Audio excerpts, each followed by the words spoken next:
today. And while we're grateful for anyone who found work and is earning a paycheck, it's very clear our economy is still in trouble. We added just 6,000 private sector jobs last month. Overall, we added 49,000 jobs. And this at a time when we have more than 10 million people out of work. 4 million people have been out of work for 6 months or longer. And 2.5 million women have been driven from the workforce. 15 million Americans are behind in the rental payments. 24 million adults and 12 million children literally don't have enough food to eat. These aren't Democrats or Republican Americans, and they're suffering. They're suffering not because of anything they did, through no fault of their own, they're suffering. Once-in-a-century virus has decimated our economy, and it's still wreaking havoc on our economy today. And so much of it is about the virus. We're still in the teeth of this pandemic. In fact, January was the single deadliest month of the whole pandemic. We lost nearly 100,000 lives. I know some in Congress think we've already done enough to deal with the crisis in the country. Others think that things are getting better and we can afford to sit back and either do little at all. That's not what I see. I see enormous pain in this country. A lot of folks out of work, a lot of folks going hungry, staring at the ceiling tonight wondering, what am I going to do tomorrow? A lot of folks trying to figure out how to keep their jobs and take care of their children. A lot of folks reaching the breaking point. Suicides are up, mental health needs are increasing, violence against women and children is increasing. A lot of folks are losing hope. And I believe the American people are looking right now to their government for help to do our job, to not let them down. So I'm going to act fast. I'd like to be doing it with the support of Republicans. I've met with Republicans. There's some really fine people who want to get something done, but they're just not willing to go as far as I think we have to go. I've told both Republicans and Democrats that's my preference to work together. But if I have to choose between getting help right now to Americans who are hurting so badly and getting bogged down in a lengthy negotiation, or commenting on a bill that's up to the crisis, easy choice. I'm going to help the American people hurting now. That's why I'm so grateful to the House and the Senate moving so fast on the American Rescue Plan. Here's what's in that plan.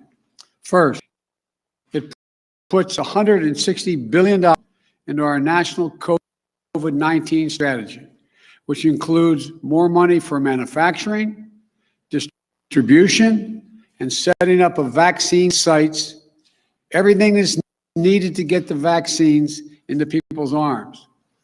There's simply nothing more important than us getting the resources we need to vaccinate the people in this country as soon, as quickly as possible. Number one of the American Rescue Plan is vaccines. Vaccines. The second, the American Rescue Plan is going to keep the commitment of $2,000. $600 has already gone out. $1,400 checks to people who need it. This is money directly in people's pockets. They need it. We need to target that money so folks making $300,000 don't get any windfall. But if you're a family that's a wage earner, each of the parents, one making 30 grand, one making 40 or 50, maybe that's a little more than, well, yeah, they need the money and they're going to get it. And here's what I'm not cutting the size of the checks. They're going to be $1,400, period. That's what the American people were promised. Very quickly, here's the rest of my plan. Money for food and nutrition so that folks don't go hungry. I think our Republican friends are going to support that. It extends unemployment insurance, which is going to run out on March 13th of this year to the end of September of this year, because we're still going to have high unemployment. It helps small businesses, thousands of whom have had to go out of business. It has money to help folks pay their health insurance. It has rental assistance to keep people in their homes rather than being thrown out on the street.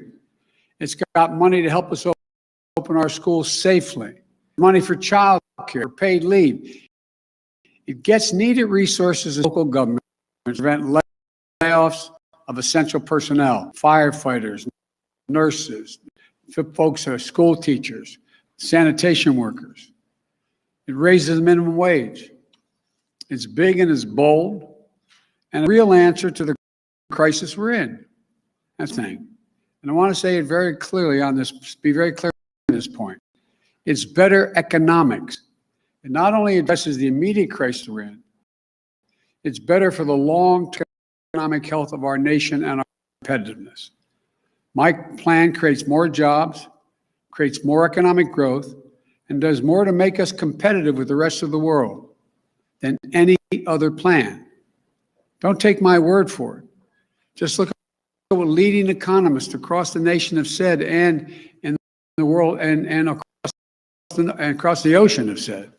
Wall Street investment firm Moody says, if we pass the American Rescue Plan, it will lead to 4 million more jobs than otherwise would be created. Some Brookings Institution has looked at the American Rescue Plan and said the GDP will reach pre-pandemic projections by 2021, meaning we'll have recovered by the end of 2021. Much sooner, by the way, than if we do nothing. Look, just this week, the Congressional Budget Office projected that if we don't take action, it would take until the year 2025 to return to full employment. There's also a growing chorus of top economists, right, center, and left, that say we should be less focused on the deficit and more focused on the investments we make and can make now in jobs, keeping families out of poverty, and preventing long-term economic damage to our nation. The simple truth is, if we make these investments now, with interest rates at historic lows, we'll generate growth, higher incomes, a stronger economy, and our nation's finances will be in a stronger position as well. And the payoff won't just be in jobs, but in our global competitiveness as well. Because we'll be gaining our economic strength faster. So, the way I see it, the biggest risk is not going too big if we go too small. We've been here before. When this nation, the Great Recession that Barack and I in 2009, I was asked to lead the effort on the Economic Recovery Act passed. It was a big recovery package, roughly $800 billion. I did everything I could to get it passed, including getting 3 Republicans to change their votes and vote for it. But it wasn't enough. It wasn't quite big enough. It stemmed the crisis, but the recovery could have been faster and even bigger. Today, we need an answer that meets the challenge of this crisis, not one that falls short. And that's the issue facing the country right now. What Republicans have proposed is either to do nothing or not enough. All of a sudden, many of them have rediscovered fiscal restraint and the concern for the deficits. But don't kid yourself. This approach will come with a cost. More pain for more people for longer than it has to be. Someone talks about the scarring effect that comes with prolonged economic pain. We see that scarring in economic data, but more important, we can see it in the lives of people living with long-term unemployment, living in hunger, at wit's end over how to keep their jobs, take care of their kids. And then she talks about the need to alleviate long-term suffering in the economy. We can do that. We don't have to wait until 2025 to get back to full employment. which will be the case if we don't do this. Again, independent analysis from places like Moody's on Wall Street, Brookings Institution, the American Rescue Plan could achieve that by the beginning, full employment by the beginning of next year. So to me, this is what this moment comes down to. Are we going to pass a big enough package to vaccinate people, to get people back to work, to alleviate the suffering in this country this year? That's what I want to do. Americans are out of work, many of whom have been out of work for 6 months or longer, who've been scarred by this economic and public health crisis. Don't worry, hang on. Things are going to get better. We're going to go smaller, so it's just going to take us a lot longer. 25. That's the Republican answer right now. I can't in good conscience do that. Too many people in the nation have already suffered for too long through this pandemic and economic crisis. And telling them we don't have the money to alleviate the suffering, to get to full employment sooner, to vaccinate America after $8 trillion in deficit spending over the past 4 years, much of it having the wealthiest people in the country, is neither true nor necessary. We do have the resources to get to full employment sooner. We do have the tools to reduce a lot of suffering in this country. We